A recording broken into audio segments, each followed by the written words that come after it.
Good evening. Economics அதாவது பொருளாதாரம். நமக்கு சிலபஸ்ல இந்தியன் எக்கானமின்னு இருக்கும். ஆக்சுவலா ரெண்டு வேற வேற.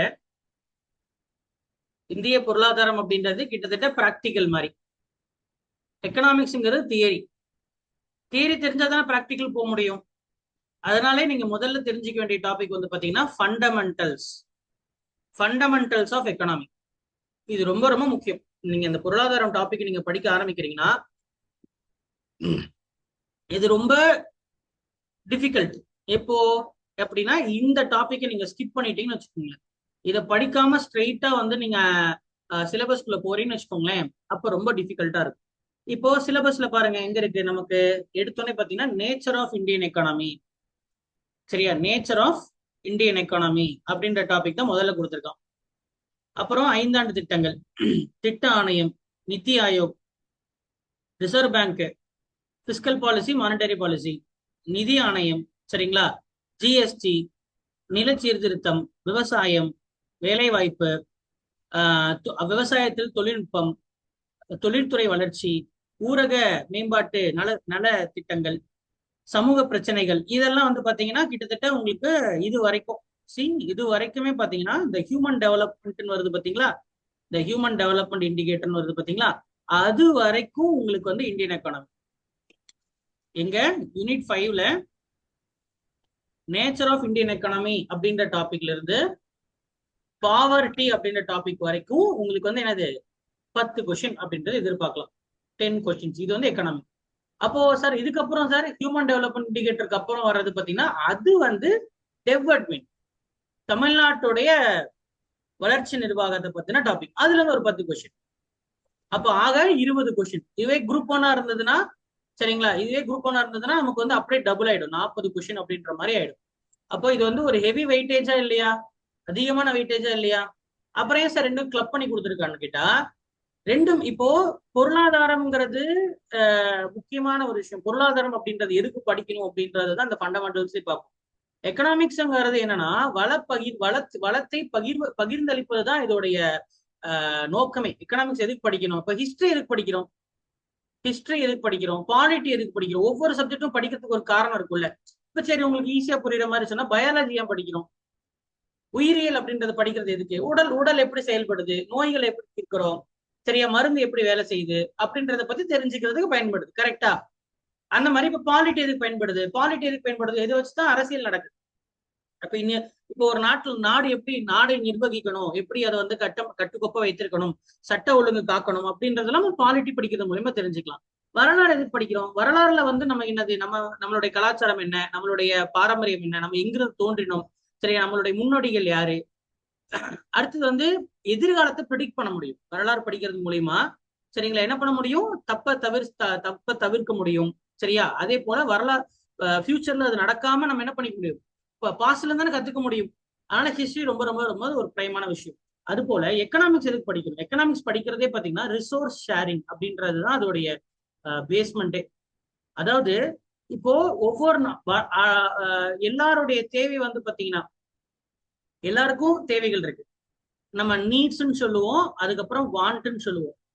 சரியா, நீட்ஸுக்கும் வாண்ட்ஸுக்கும் நிறைய வித்தியாசம் இருக்கு. நீட்ஸுங்கிறது அது இல்லாம இருக்க முடியாது, அதான் நீட்ஸ். வாண்ட்ங்கிறது அப்படி இல்லை, அது இல்லாம இருக்கலாம். உதாரணத்துக்கு நீடுங்கிறது பாத்தீங்கன்னா உடை, உணவு, நீர், சுவாசிக்கிறதுக்கு நல்ல காத்து, இதெல்லாம் நீட்ஸ். வாண்ட்ங்கிறது நம்ம mixie, grinder, fan, AC, current, electricity, இதெல்லாம் என்ன சொல்றோம்? நம்ம வாண்ட்ஸ்ன்னு சொல்றோம்.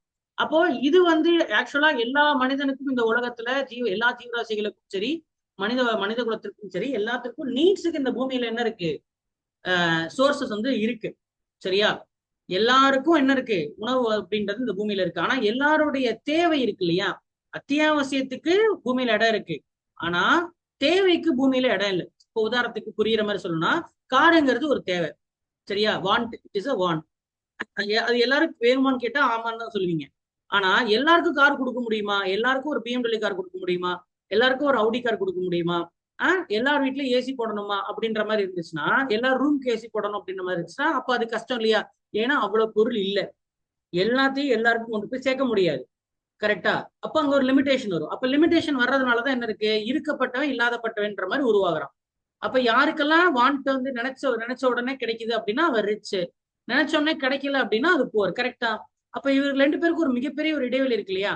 அந்த இடைவெளி அதை வந்து சரி செய்வதற்கு தான் பொருளாதாரத்தை படிக்கணும்.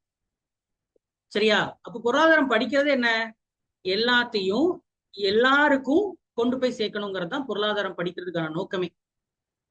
இதே சின்ன லெவல்ல படிச்சா அது வீட்டு அளவுல படிச்சா அது மைக்ரோ மைக்ரோ எக்கனாமிக்ஸ். இப்ப நம்ம வீட்டுல பண்ணுவோம் இல்லையா? இப்ப உளுந்த பருப்பு எவ்வளவு இருக்கு, துவரம் பருப்பு எவ்வளவு இருக்கு, அரிசி எவ்வளவு இருக்கு, அப்ப அதை வச்சுதான் என்ன பண்ணுவோம், ஒரு மாசத்தை குடும்பத்தை நடத்துவீங்க. அப்படிதான் நடத்துவீங்க கோகிலா மேடம். உங்க வீட்டை குடும்பத்தை நடத்தும் போது என்ன பண்ணுவீங்க, பட்ஜெட் இந்த மாசத்தோட செலவு என்ன அப்படின்றத பார்த்து கணக்கு வழக்கு கூட தான் நினைப்பீங்க. இஷ்டத்துக்கு செலவு பண்ணுவீங்களா? இல்ல 4 பேருக்கு சமைக்கும் போது யாராவது ஒருத்தருக்கு மட்டும் பட்னி போட்டுருவீங்களா? கிடையாதுல்ல. அப்ப வீட்டை மேலாண்மை செய்யறது தான் ஹவுஸ் மேனேஜ்மெண்ட். இன்ஃபேக்ட் ஐக்கஸ் நாமஸ் அப்படின்ற அந்த வார்த்தையிலிருந்து தான் எக்கனாமிக்ஸ்ங்கிற வார்த்தையே வந்துச்சு. ஐக்கஸ் நாமஸ்னா ஹவுஸ் மேனேஜ்மெண்ட். சரி, எப்படி வந்து ஒரு வீட்டை நம்ம மேலாண்மை செய்யறோமோ, சரியா, அதை நுண் பொருளாதாரம்னு சொல்லுவாங்க. அதே போல நாட்டை நீங்க வந்து நாட்டுல இருக்க எல்லாருக்கும் வந்து எல்லாத்தையும் கிடைக்கணும் அப்படின்னு நம்ம வந்து பண்ணணும்னா அதுக்கு முதல்ல என்ன பண்ணணும், நம்மகிட்ட என்ன இருக்குன்றத முதல்ல பிளான் பண்ணணும். கரெக்டா? அதுக்கப்புறம் அது யார்கிட்ட இல்லைன்றத கணக்கெடுக்கணும். அதுக்கப்புறம் அவங்களுக்கு எப்படி போய் அதை கொண்டு போய் சேர்க்கலான்னு ஒரு திட்டம் திட்டணும். இதுதான் வந்து என்னது, ஒரு கோலா இருக்கு. அப்போ இந்த பொருளாதாரம்ங்கிறது 2 பிரிவா இருக்கு. ஒண்ணு மைக்ரோ, இன்னொன்னு மேக்ரோ. மைக்ரோங்கிறது வீடு லெவல்ல, மேக்ரோங்கிறது நாடு அளவுல. சரியா? இந்த பேரியல் பொருளாதாரம்னு சொல்லுவாங்க. இது பேரியல் பொருளாதாரம் அப்படின்றது இது. அதுக்கப்புறம் இப்ப நான் சொல்லிட்டு இருக்கலாம் ஃபண்டமெண்டல்ஸ் ஆஃப் எக்கனாமிக்ஸ். இப்ப நம்ம பொருளாதாரம்னா என்ன, சரியா, பேரியல் பொருளாதாரம்னா என்ன, மைக்ரோ எக்கனாமிக்ஸ், மேக்ரோ எக்கனாமிக்ஸ் என்ன, பொருளாதாரத்துக்கு சில தந்தைகள்லாம் இருக்காங்க. இதுல நிறைய கோட்பாடுகள் இருக்கு. எப்படி கொண்டு போய் சேர்க்கலாம், சரி, எல்லார் வீட்டுக்கும் எல்லா மனிதர்களுக்கும் எப்படி கொண்டு போய் சேர்க்கலாம், யாரு கொண்டு போய் சேர்க்கறது அப்படின்னு பார்த்தா, சரியா, எல்லா வீட்டுக்கும் கொண்டு போய் சேர்க்கணும்னா மார்க்கெட்டே கொண்டு போய் சேர்த்துடலாம். மார்க்கெட்னா சந்தை. ஏன்னா இப்ப உங்க வீட்டுக்கு ஒரு பொருள் வேணும்னா அது எங்க கிடைக்கும், சந்தையில தானே கிடைக்கும். சந்தையிலே போய் சேர்த்துடலாமா அப்படின்னு ஒரு சித்தாந்தம் இருக்கு. இல்ல, சந்தை கொண்டு போய் சேர்த்தா இருக்கிறவனுக்கு வாங்க முடியும், இல்லாதனால வாங்க முடியாது இல்லையா? சந்தையில போய் எல்லாராலையும் வாங்க முடியாது. அப்போ இல்லாதவன் என்ன பண்ணுவான், அப்ப வறுமை அதிகரிக்கும். அப்படி வேண்டாம். இந்த ஆப்ஷன் 1 என்ன, சந்தைகிட்ட ஒப்படைச்சிடலாம், எல்லாத்தையும் சந்தை என்ன பண்ணும், முடிவெடுக்கட்டும் அப்படின்றது ஒரு வகை. இன்னொரு வகை என்ன, அரசாங்கம் முடிவெடுக்கட்டும் அப்படின்றது இன்னொரு வகை. சரியா? அரசாங்கம் தான் என்ன பண்ணணும், பொறுப்பெடுத்து யாருக்கிட்ட இருக்கு யாருக்கிட்ட இல்ல அப்படின்றத பண்ணணும். இப்போ உதாரணத்துக்கு கோகிலா மேடம் உங்க வீட்டுல ஆக்கி வச்சுட்டாங்க, எவன் போய் போட்டு திங்கணுமோ போய் போட்டு திங்க போ அப்படின்னு சொல்லி தட்டு எடுத்துட்டு போய் சாப்பிடு அப்படின்னா அது மார்க்கெட்டு. சந்தையில இருக்கு, சந்தையில எல்லாமே பொருள் இருக்கு, நீ போய் வாங்கி தின்னுக அப்படின்னு சொன்னா அது மார்க்கெட்டு. இல்ல இப்ப கோகிலா மேடமா இவ்வளவுதான் இருக்கு, இன்னைக்கு நான் சேமியா வந்து இவ்வளவுதான் செஞ்சிருக்கேன் அப்படின்னு சொல்லிட்டு அந்த அளவை பொறுத்து 4 பேருக்கும் சரிசமா பிரிச்சு 4 தட்டுல வைக்கிறதுங்கிறது. அப்படி என்ன பண்றாங்க, ஒருத்தர் பொறுப்பெடுத்து செய்யறாங்களே, அப்ப இந்தியாவுக்கு யார் பொறுப்பெடுத்து செய்யறது, அரசாங்கம் தான் செய்யணும். அப்ப அரசாங்கம் பிரிச்சு கொடுத்துடலாம்னு சொன்னா அது 2வது வகை. 3வது என்ன வகை அப்படின்னு கேட்டா, சரி 2 பேரும் இருக்கட்டும், அரசாங்கமும் இருக்கட்டும், சரியா, சந்தையும் இருக்கட்டும் அப்படின்றது 3வது வகை. அதை வந்து கலப்பு பொருளாதாரம் சொல்லுவாங்க. நிறைய பேர் கலப்பு இந்தியா வந்து ஒரு கலப்பு பொருளாதாரம் படிப்பீங்க ஒரு வார்த்தையில. ஆனா அது என்னன்றத புரியணும். வெறும் நீ வெறுமனே எக்கனாமிக்ஸ் வந்து மற்ற சப்ஜெக்ட் கூட ஒரு டக்குன்னு படிச்சா நமக்கு புரிஞ்சிடும். எக்கனாமிக்ஸ்ங்கிறது ஒரு ட்ரை சப்ஜெக்ட். அது எப்படி படிக்கணும்னு தெரியாம நீங்க எடுத்து அதை வரி வரியா உட்காந்து படிச்சீங்கன்னா அது 5 பைசாக்கு வராது, ஒண்ணுமே புரியாது. சரியா? கொஸ்டின்ஸுமே பாத்தீங்கன்னா கான்செப்டுவலா கேட்டானா நமக்கு வந்து டங்குவார் போயிடும். சரியா? முதல்ல இதை நம்ம ஸ்கூல் புக்ல எங்க படிக்கணும்னா 6th இருந்து 10th எல்லாம் போகாது. சரியா? முதல்ல நம்ம வந்து இதோட பேஸ்மெண்ட்டே எங்க இருக்குன்னு கேட்டீங்கன்னா, ஸ்கூல் புக்கை படிக்கணும் அப்படின்னா நீ எக்கனாமிக்ஸ் தொடரேன்னா முதல்ல ஃபண்டமெண்டல்ஸ் ஆஃப் எக்கனாமிக்ஸ் தெரிஞ்சுக்கணும். சரியா? பொருளாதாரத்துடைய அடிப்படைகள், பொருளாதாரம் எப்படி வகைப்படுது, பொருளாதாரம் எதுக்கு படிக்கணும், பொருளாதாரத்துக்கு தந்தை என்ன, அவங்க என்னென்ன புத்தகங்கள் எழுதியிருக்காங்க, சரியா, இப்ப நீடுனா என்ன, வாண்ட்னா என்னன்னு சொன்னேன் பார்த்தீங்களா, இதெல்லாம் வாண்ட் அப்படின்ற மாதிரி இதெல்லாம் இன்னும் நிறைய இருக்கு. கிட்டத்தட்ட ஒரு 3 hours of 3 hours to 6 hours, 3ல இருந்து 6 மணி நேரம் நமக்கு வந்து என்ன இதுக்கு மட்டுமே வகுப்பு இருக்கு. பொருளாதாரம்னா என்ன அப்படின்றது. இதுல வந்து பிசினஸ் சைக்கிள்னு சொல்லுவாங்க. சரியா? பிசினஸ் சைக்கிள், பொருளாதாரம் எப்படி நகரும், சரியா, சந்தை எப்படி ஒரு எல்லாத்தையும் கொண்டு போய் சேர்க்கும், சந்தையால எப்படி எல்லாத்தையும் கொண்டு போய் சேர்க்க முடியும் அப்படின்றது. சரியா? ஆஹ் இந்த மாதிரி தகவல்கள்லாம் கிட்டத்தட்ட 3 மணி நேரம். இதை படிச்சுட்டா, சரியா, நமக்கு வந்து பொருளாதாரம்னா என்னன்ற அண்டர்ஸ்டாண்டிங் வந்து ரொம்ப தெளிவா கிடைச்சிருக்கு. அதுக்கப்புறம் தான் நீங்க எங்க போனோம், சோ பொருளாதாரம்னா என்ன, அதோட அடிப்படை என்னன்ற படிச்சிட்டீங்கன்னா அதுக்கப்புறம் அடுத்து படிக்க வேண்டியது திட்டமிடுதல். ஏன்னா இப்பதான் சொன்னேன், திட்டம் போட்டுதான் செய்யணும். எவ்வளவு அரிசி பருப்பு இருக்கு அப்படின்றத பார்த்துட்டு தான் நம்ம அந்த மாசம் அதுக்கு நமக்கு இருக்கான்னு பார்க்கணும். அதே போலதான் இந்தியாவும் என்ன பண்ணுச்சு, ரெண்டாவது டாபிக் என்ன, பிளானிங், திட்டமிடுதல். இந்தியா என்ன பண்ணுச்சு, தன்னிடம் 5 ஆண்டு திட்டங்கள், அதாவது 5 வருஷத்துக்கு தாங்கிட்ட என்ன இருக்கு, எப்படி என்ன இலக்கு அடையணும் அப்படின்னு சொல்லி ஒரு டார்கெட் வச்சு மூவ் பண்ணாங்க. அந்த மாதிரி 12 5 ஆண்டு திட்டம் இருக்கு. அதுல இருந்து கட்டாயம் ஒரு கொஸ்டின் கேரண்டி. 12 5 ஆண்டு திட்டங்கள். அந்த திட்டத்தை போட்டது திட்ட ஆணையம். அதை நம்ம மோடி என்ன பண்ணிட்டாருன்னா, இல்ல இல்ல அப்படின்னு சொல்லி கோட்டால வச்சுட்டு அதுக்கு புது பேர் வச்சுக்கிட்டாரு, நித்தி ஆயோக்னு வச்சுட்டாரு. சார் அப்ப அதே தான், ரெண்டு ஒண்ணுதான் கேட்டா கிடையாது, சின்ன டிஃபரன்ஸ் இருக்கு. சரிங்களா? பிளானிங் கமிஷன்ங்கிறது டாப் டவுன் அப்ரோச் இருக்கும், நித்தி ஆயோக்ங்கிறது பாட்டம் டு டாப் அப்படின்ற அப்ரோச் இருக்கும். நிதி ஆயோக் இதுக்கப்புறம் சில முக்கியமான கோட்பாடுகள்லாம் கொண்டாந்தாங்க. சரிங்களா? 5 ஆண்டுங்கிற மாதிரி வைக்க முடியாது, மூணு வருஷம், சிலதுக்கு 3 வருஷம் வேணும், சிலதுக்கு 7 வருஷம் வேணும், சிலதுக்கு 15 வருஷம் வேணும். இலக்குகள் ஒவ்வொன்றுக்கும் மாறும் இல்லையா? எக்ஸாக்டா எல்லாத்துக்குமே 15 வருஷம், நம்ம 5 வருஷம் வைக்க முடியாதுல்ல அப்படின்ற மாதிரி 2014 மேல என்ன பண்ணாங்க, புதுசு புதுசா கொண்டாந்து கிட்டத்தட்ட இப்போ ஒரு 12 வருஷமா நித்தி ஆயோக் தான் பொழப்ப ஓட்டிட்டு இருக்கு. திட்டம் போடுறது, இந்தியாவோட எல்லா திட்டமும் உட்காந்து சமோசா டீயை குடிச்சிட்டு என்ன பண்ணலாம் இந்தியாவில அப்படின்ற அந்த பிளான பண்றதே இவங்கதான். அதை தான் என்ன பண்றாங்க, அமல்படுத்துறாங்க இந்திய அரசாங்கம். சரியா? முதல்ல திட்டமிடுதல். அப்ப ஃபர்ஸ்ட் அடிப்படை, அப்புறம் திட்டமிடுதல். பாத்தீங்களா, இங்க சிலபஸ்ல இருக்கா? சிலபஸ்ல இருக்கு, பிளானிங் கமிஷன், நித்தி ஆயோக் இருக்கா? ரைட்டு. 5 ஆண்டு திட்டம் அப்படின்றது இருக்கா? சோ இதுதான் ஒரு டாக்குமெண்ட். இதை படிச்சுட்டேன்னா உனக்கு ஒரு கொஸ்டின் 2 கொஸ்டின் கம்பல்சரி. இதை அவனே கொடுத்துட்டான், அது தாண்டி போகாது. இதுக்கு குறைஞ்சது நமக்கு ஒரு 12 5 ஆண்டு திட்டங்கள், அப்புறம் பிளானிங் கமிஷன் என்ன, நித்தி ஆயோக் எப்படி செயல்படுது. சரியா? அதுக்கு முன்னாடி இதோட மைக்ரோ டாபிக் இன்னொன்று இருக்கு, என்னன்னு கேட்டா ஹிஸ்டரி ஆஃப் பிளானிங், திட்டமிடுதலின் வரலாறு. திட்டமிடுதலின் வரலாறு 12 5 ஆண்டு திட்டம், பிளானிங் கமிஷன், நித்தி ஆயோக், இதெல்லாம் சேர்த்து படிச்சதுனாதான் ஒரு மார்க் கேரண்டியா வரும். எடுத்தோன்னே 12 திட்டமும் போயிட்டேன்னா, திட்டமிடுதல் வரலாறு விட்டுட்டேன்னா மார்க் போயிடும். ஏன்னா அதுல இருந்து கேட்டா என்ன பண்ணுவேன், திட்டமிடுதல் வரலாறு புக்ல இல்ல, நித்தி ஆயோக் பத்தியும் புக்ல இல்ல, 12 5 ஆண்டு திட்டங்கள் மட்டும்தான் புக்ல இருக்கு. ஆனா அதுவும் விரிவா இல்லை, மொத்தமே ஒரு 3 பக்கம் கொடுத்துருக்கான். அப்ப இதுக்கு குறைஞ்சது பாத்தீங்கன்னா ஒரு 7 மணி நேரம் நமக்கு தேவை. 7 ஹவர்ஸ் ஆஃப் கிளாஸ் அப்படின்றது நமக்கு தேவை. 7 ஹவர்ஸ் அப்படின்றது பாத்துட்டீங்கன்னா கட்டாயம் என்ன பண்ணலாம், அதை தாண்டி வரதுக்கு வாய்ப்பே இல்லை. நீ எஸ்எஸ்சி, ஆர்ஆர்பி, எந்த கவர்மெண்ட் எக்ஸாம் ஆண்டு பொருளாதாரம்னா 12 5 ஆண்டு திட்டங்கள்ல இருந்தா கேள்வி வரும். இப்ப நான் சொன்ன அந்த டாபிக்ல இருந்தா வரும். எதுல இருந்து வேணா வரலாம், இதுல இருந்து வரலாம், இதுல இருந்து வரலாம், இதுல இருந்து வரலாம், இதுல இருந்து வேணாம். அப்ப ரெண்டாவது டாபிக், ஃபர்ஸ்ட் என்ன படிக்கணும், எக்கனாமிக்ஸ் ஃபண்டமெண்டல். ரெண்டாவது என்ன படிக்கணும், நான் பேசுறதெல்லாம் கேக்குதா உங்களுக்கு? Can you follow? எஸ். ரெண்டாவது என்ன பண்ணணும், ஆமா இது படிக்கணும். மூணாவது டாபிக்ங்கிறது இப்போ பொருளாதாரம்னு என்ன படிச்சாச்சு, எப்படி பிளான் பண்ணணும்னு பண்ணிட்டேன். ஆனா இதுல இருக்கக்கூடிய பெரிய பிரச்சனை என்ன, பொருளாதாரத்துல ஒரு பெரிய பிரச்சனை என்னன்னா, பொருளாதாரத்துல ஒரு பிரச்சனை இருக்கு. நம்ம வளர்ந்துட்டே இருக்கும், நம்ம நாட்டோடைய வளர்ச்சி அப்படின்றது வளருது, இல்லைன்னா கீழே போகுது. சரியா? அப்படிதான் நடக்கும். ஒண்ணு வளருவோம், இல்லைன்னா சரியும். பொருளாதாரம் மேல போகும், இல்ல பொருளாதாரம் போகும். இப்படி நடக்கும்போது, இந்த பொருளாதாரம் மேல போகும்போது நமக்கு சந்தோஷமா இருக்கும், ஆஹா நாடு முன்னேறுது அப்படின்னு கேட்டா. ஆனா மேல போகும்போது ஒரு பிரச்சனை கூடவே சேர்ந்து வரும். கூடவே வரையாடா அப்படின்ற மாதிரி என்னது, ஒரு வேதாளம் முதுகு மேல ஏறி உட்கார்ந்து இருக்கிற மாதிரி பொருளாதாரம் வளரும் போது கூடவே சேர்ந்து ஒரு பிரச்சனையும் சேர்ந்து வரும். அதுக்கு பேர் தான் என்னது, பணவீக்கம்னு சொல்லுவாங்க. அதாவது விலைவாசி ஏறிட்டே போறது. பொருளாதாரம் ஏறிச்சுன்னா கூடவே என்ன சேர்ந்து வரும், விலைவாசியும் ஏறி போகும்.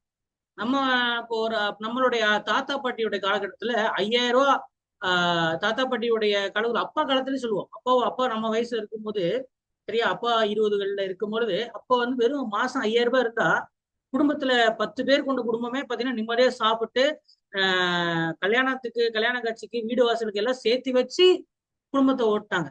எவ்வளவுல, 5000 ரூபாய். ஆனா இன்னைக்கு ஒரு 50 வருஷத்துல என்ன ஆயிடுச்சு, அந்த இன்னைக்கு ஒரு சாதாரணமா குடும்பத்தை ஓட்டணும்னு கேட்டா, நீங்க சேமிச்சு வீடு வாங்குறது, வீடு வாசல் வாங்கினா எவ்வளவு வேணும், 5000 ரூபாய் போதுமா? இன்னைக்கு எவ்வளவு வேணும்? இன்னைக்கு இப்ப நான் அன்னைக்கு நம்ம தாத்தா, நம்ம அப்பா அம்மா வாழ்ந்த அந்த காலகட்டத்துல இருக்கிறது இந்த காலத்துக்கு இருக்கு என்ன வித்தியாசம்? பொருளாதாரம் வளர்ந்துருக்கா? கண்டிப்பா வளர்ந்துருக்கு. 50 வருஷத்துல பொருளாதாரம் கிராஃப் மேல போயிருக்கு. ஆனா கூடவே சேர்ந்து வேதாளம் யார் முதுகுல ஏறி உட்காந்துருக்கா, விலைவாசி ஏறுது. இன்னைக்கு அது என்ன ஆயிடுச்சு, 5000 ரூபாங்கிற மதிப்பு இன்னைக்கு எவ்வளவா இருக்கு, 50,000 இருக்குல்ல, இருக்கா இல்லையா? இந்த பிரச்சனை என்னன்னு தெரிஞ்சுக்கணும். அதுதான் மூணாவது டாபிக், இன்ஃபிளேஷன். பணவீக்கம்னா என்ன, அது எப்படி நடக்குது, ஏன் நடக்குதுன்னு யாருக்கா தெரியுமா? தெரியாது. நடக்குதுன்னு எல்லாருக்கும் தெரியும். சரியா? 2000 சார், நான் சின்ன வயசா இருக்கும்போது புரோட்டா 5 ரூபா வித்துச்சு சார். இன்னைக்கு புரோட்டா 25 ரூபான்றான். நான் சின்ன வயசா இருக்கும்போது டீ 5 ரூபா சார், இன்னும் ஆனா இன்னைக்கு 15 ரூபான்றான் டீ. விலைவாசி ஏறது நீ கண் கூட பாப்ப. ஆனா அது ஏன் நடக்குது, அது எப்படி குறைக்கிறது, அந்த வேலையை எப்படி பாக்குறது, இதை பத்தி இதை கட்டுப்படுத்துறதுக்கு இந்திய அரசாங்கத்துக்கிட்ட என்ன டிபார்ட்மெண்ட் இருக்கு, சரியா? சிபிஐ அப்படின்னா என்ன, டபிள்யூபிஏ அப்படின்னா என்ன, சரியா? இந்த மாதிரி அமைப்புகள் என்ன பண்ணுது, சரியா? என்எஸ்எஸ்ஓ என்ன பண்ணுது, ஸ்டாட்டிஸ்டிக்கல் டிபார்ட்மெண்ட், இதுக்கு தனியா ஒரு அமைச்சகமே இருக்கு, சரியா? Ministry of statistical and programme implementation சொல்லி ஒரு அமைச்சகமே இருக்கு. அந்த அமைச்சகம் எப்படி செயல்படுது அப்படின்ற டாபிக் படிக்கணும். அதுல இருந்து ஒரு கொஸ்டின் நம்ம எதிர்பார்க்கலாம், சரியா? அதுல இருந்து ஒரு கொஸ்டின் நம்ம எதிர்பார்க்கலாம். ஸோ மூணு டாபிக் சொல்லிட்டேனா, இப்படி இந்த வரிசையில தான் போகணும். 1 2 3 4 தான் போகணும். சகட்டமேனிக்கு நீ எதையோ எடுத்து ஸ்கூல் புக் படிக்கிறேன்னு போனேன்னா ஒரு தலையும் முடியாது காலும் முடியாது. அதுக்குதான் இந்த ப்ரொசீஜர். அதுக்குள்ள மைக்ரோ டாபிக்ஸ், சரியா? சிலபஸ்ல சொல்லப்படும். இப்ப சிலபஸ்ல இன்ஃபிளேஷன்ற வார்த்தை இருக்கா பாரு, இருக்காது, இல்ல பாரு, இன்ஃபிளேஷன் வார்த்தை இல்லை. ஆனா எக்ஸாம்ல கேள்வி கேட்பான், இன்ஃபிளேஷன்ல இருந்து ஒரு கேள்வி வரும். அதனால சிலபஸ் நீ அப்படியே அப்படியே அப்படியே அப்ரூட்டா எடுத்து படிக்க கூடாது. அதுல சொல்லப்படாத வார்த்தைகளும் சிலது இருக்கு. அண்ட் அது ஆர்டரா இல்லை, என்ன இல்லை, ஆர்டரா கிடையாது. அது சும்மா அப்படியே ஒரு ஒரு கொத்தா எடுத்து போட்டான் சிலபஸ்னு, சரியா?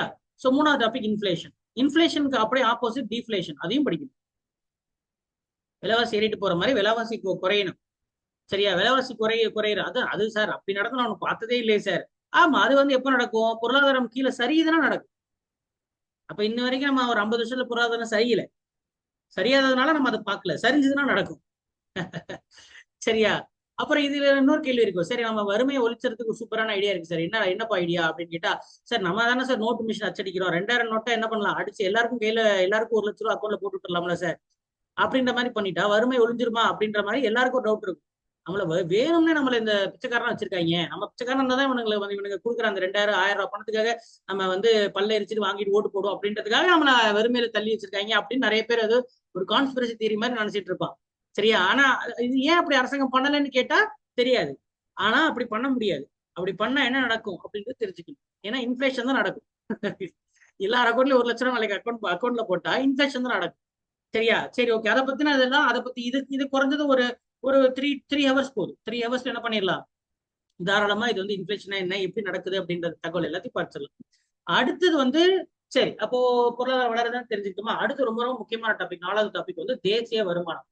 இப்ப இந்தியா எவ்வளவுதான் சம்பாதிக்குது, சரியா? இந்தியாவுடைய வருமானம் என்ன, சரி, மக்களுடைய வாங்கும் திறன் என்ன, பர்ச்சேசிங் பவர், மக்களுடைய வாங்கும் திறன் என்ன?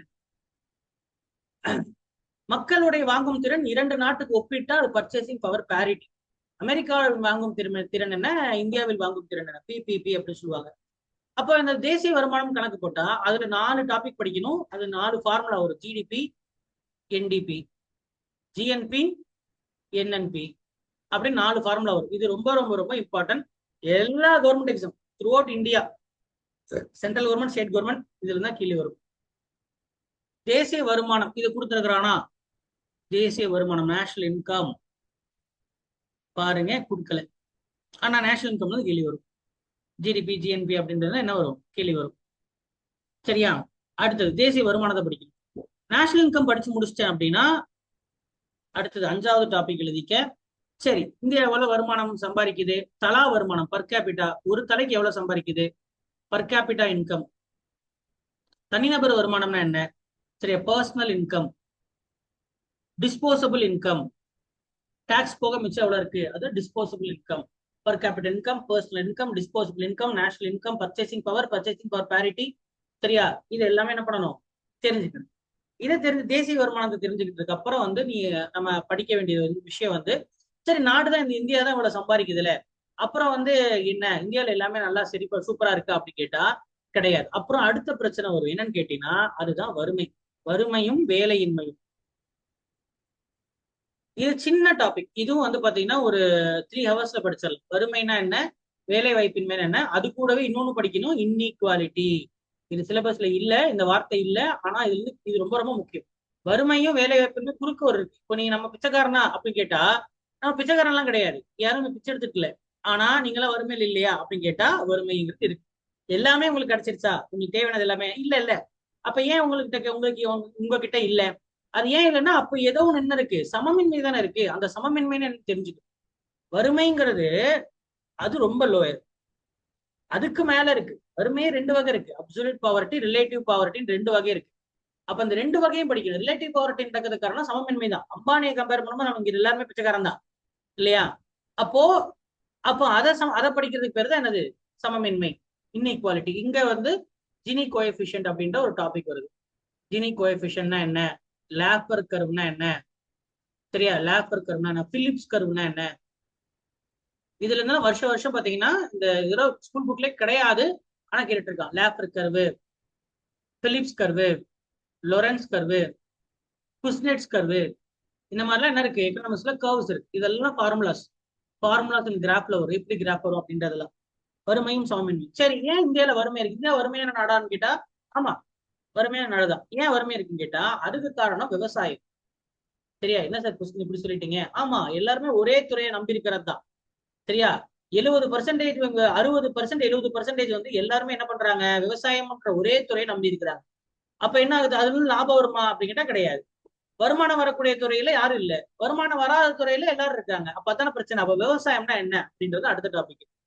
சரியா, எத்தனாவது டாபிக்? அஞ்சாவது டாபிக், இது ஆறாவது டாபிக். ஆறாவது டாபிக் வந்து விவசாயம்னா என்ன அப்படின்னு படிக்கிறோம். இது உங்களுக்கு கொடுத்துருக்க விவசாயத்தை பத்தி படிக்கணும்னா எப்படி எல்லாரும் வந்து விவசாயத்தை நோக்கி போனாங்க, நில சீர்திருத்தம். சரியா, லேண்ட் ரிஃபார்ம்ஸ் ரொம்ப ரொம்ப ரொம்ப இம்பார்ட்டன்ட். Land reforms. அதுக்கு முன்னாடி பிரிட்டிஷ் காலகட்டத்துல என்ன மாதிரி விவசாயம் இருந்துச்சு, வருவாய் முறைகள் இருந்துச்சு, பிரிட்டிஷ் காலத்துல என்ன வருவாய் முறை இருந்துச்சு, நில சீர்திருத்தம். சரியா, இது நம்ம ஸ்கூல் புக்லேயே கொடுத்துருக்கா, ரொம்ப யூஸ்ஃபுல்லா இருக்கும். 11th ஸ்டாண்டர்ட்ல 11th ஸ்டாண்டர்ட் படிக்க வேண்டியதே 7, 8, 9, 10, 11. இந்த 5 லெசன் தான் படிக்கணும், வேற எதுவுமே தொடாது. இதெல்லாம் எக்கனாமிக்ஸ்ல வரும். இந்த சப்ஜெக்ட்லாம் எக்கனாமிக்ஸ், அது உங்களுக்கு சிலபஸ்ல இல்ல. சரியா, எக்கனாமி தான் உங்களுக்கு சிலபஸ் கொடுத்துருக்கான். அதனால இது வரவே வராது, சிலபஸ்லேயே கிடையாது. சரியா, 6 கிடையாது, 7, 8, 9, 10, 11, 5 லெசன் மட்டும்தான் படிக்கணும். அதுல இந்திய economy before and after independence இருக்கு, 8வது லெசன். இந்த 8வது லெசன்ல தான் என்ன இருக்கு, இந்த பிரிட்டிஷோடைய வருவாய், பிரிட்டிஷ் வருவாய் முறைகள் அப்படின்னு என்ன, நில சீர்திருத்தம்னா என்ன, இப்போ நில சீர்திருத்தங்கள் எப்படி என்ன கொண்டாந்து இருக்கிறாங்க. சரிங்களா, லேண்ட் சீலிங், நில உச்சவரம்னா என்ன. சரியா, இப்போ ரீசெண்டா வந்து என்ன தொழில்நுட்ப வளர்ச்சி. சரியா, அக்வா கல்ச்சர், அக்வா பானிக்ஸ், ஹைட்ரோபானிக்ஸ். சரியா, ட்ரிப் இரிகேஷன், சொட்டு நீர் பாசனம், மைக்ரோ இரிகேஷன், நுண்ணீர் பாசனம். சரியா, இதெல்லாம் படிக்கும். இதெல்லாம் படிக்கும் போதே கூடவே சேர்ந்து, அதாவது வறுமையின்மை, வேலைவாய்ப்பின்மை, வறுமை, சமமின்மை, விவசாயம்லாம் பார்க்கும் போதே சேர்ந்து அந்த டாபிக்ல கவர்மெண்ட் ஸ்கீம்ஸ் என்ன இருக்குன்னு சேர்ந்து படிச்சிரு.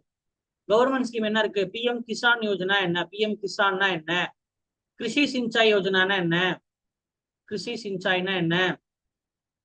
சரியா, குசும் அப்படின்னு ஒரு ஸ்கீம் இருக்கு, குசும் ஸ்கீம்னா என்ன அப்படின்றதெல்லாம் என்ன பண்ண, கவர்மெண்ட் என்ன ஸ்டெப் எடுத்துருக்குங்கிறத சேர்த்து படிச்சது. அந்த திட்டத்தை பத்தி சேர்த்து படிச்சதான் அது முடியும். அதை மட்டும் போய் தனியாக படிச்சுட்டு இருப்ப, அது படிக்கும் போது சேர்த்து படிக்கணும். அப்ப விவசாயம்ங்கிறது கொஞ்சம் பெரிய டாபிக். சரிங்க, இதுக்கு வந்து 6 to 7 hours ஆகும். சரி, அதுலயும் குறிப்பா தமிழ்நாட்டுல வந்து என்னென்ன பயிர்கள் போடுறாங்க, டைப்ஸ் ஆஃப் கிராஸ், குருவை சம்பா அப்படிலாம் கேள்விப்பட்டிருப்பீங்களே. அப்போ அதெல்லாம் என்னது அப்படின்னா படிக்கணும். அதே போல இந்தியாவுக்கு வந்து பாத்தீங்கன்னா காரிஃப், ராபி, ஜெயித், இதெல்லாம் காரிஃப் கிராப்ஸ், இதெல்லாம் ராபி கிராப்ஸ், இதெல்லாம் ஜெயித் கிராப்ஸ். சரியா, அக்ரிகல்ச்சர்ங்கிற டாபிக் ரொம்ப பெருசு. ஆனா அப்ப அதுல கண்டிப்பா 2 கொஸ்டின் அப்படின்னு சொல்லலாம். இது வரைக்கும் படிச்சுன்னா பாதி எக்கனாமிக்ஸ் முடியுது. இது வரைக்கும் படிச்சா என்ன முடியுது, பாதி எக்கனாமிக்ஸ் தான் முடியுது. சரியா, 50%. அப்ப பாரு, கிட்டத்தட்ட சொன்னதுல இருந்து ஒரு 5 கொஸ்டின் வந்துரும்ல. 10 கொஸ்டின்ல 5 கொஸ்டின் வந்துருமா இல்லையா? இங்கிட்ட 2, அங்கிட்ட 1, இங்கிட்ட தேசிய வருமானத்துல ஒரு கேள்வி, இன்ஃபிளேஷன்ல ஒரு கேள்வி, பிளானிங்ல ஒரு கேள்வி, ஆக மொத்தம் எத்தனை கேள்வி, 5 கேள்வி. அதானே சொல்லியிருந்தேன். சரியா, 10 கொஸ்டின் வரும், மொத்தம் 5 கொஸ்டின் இருந்து மட்டுமே வந்துடும். அப்ப இதுதான் உனக்கு வந்து டாபிக். நான் இந்த சிலபஸை ஃபாலோ பண்ண, இப்படி ஃபாலோ பண்ணினாதான் உனக்கு ப்ராப்பரா ஆர்டரா ஆனாவானாலுக்கு போவேன். சரியா, இதுல இதெல்லாம் ஸ்கூல் புக்ல கிடையாது. அக்ரிகல்ச்சர்ல கொஞ்சம் தான் இருக்கு, பாவர்ட்டி அன்எம்ப்ளாய்மெண்ட் இருக்கு, இன்ஃபிளேஷன் ஸ்கூல் புக்ல கிடையாது. 5 இயர் பிளான் மட்டும் தான் என்ன இருக்கு. 5 இயர் பிளானும் இந்தியன் எக்கனாமியோட நேச்சர், அது 11th புக்ல 5 லெசன் மட்டும் படிச்சா போதும். எடுத்தோட இதான் படிக்க ஆரம்பிக்கும். அப்ப கிட்டத்தட்ட இதுவே உங்களுக்கு வந்து அங்கிட்ட ஒரு 7, இங்கிட்ட ஒரு 5, கிட்டத்தட்ட ஒரு 25 ஹவர், 25 to 30 ஹவர்ஸ், ஒரு 6 கிளாஸ், 30 ஹவர்ஸ், 30 மணி நேரம் நம்ம வந்து என்ன பண்ணலாம். 30 ஹவர்ஸ் படிச்சா கேரண்டியா, ஷார்ட்டா 5 கொஸ்டின் கேரண்டி. அதை தாண்டி கேட்கறது வாய்ப்பே இல்லை. அதை தாண்டி கேட்கறதுக்கு வாய்ப்பே இல்லை. சரி, இப்போ நம்ம இதை வந்து ஒரு ஹாஃபா வச்சுக்கலாம். ஸோ நான் சொன்னது வந்து என்ன பண்ணலாம், ஒரு ஹாஃபா வச்சுக்கலாம். அதாவது syllabus break down for economics part 1. Part 2 நம்ம அப்புறம் பார்க்கலாம். சரியா, இதுல ஏதாவது டவுட்ஸ் இருந்தா கேளுங்க.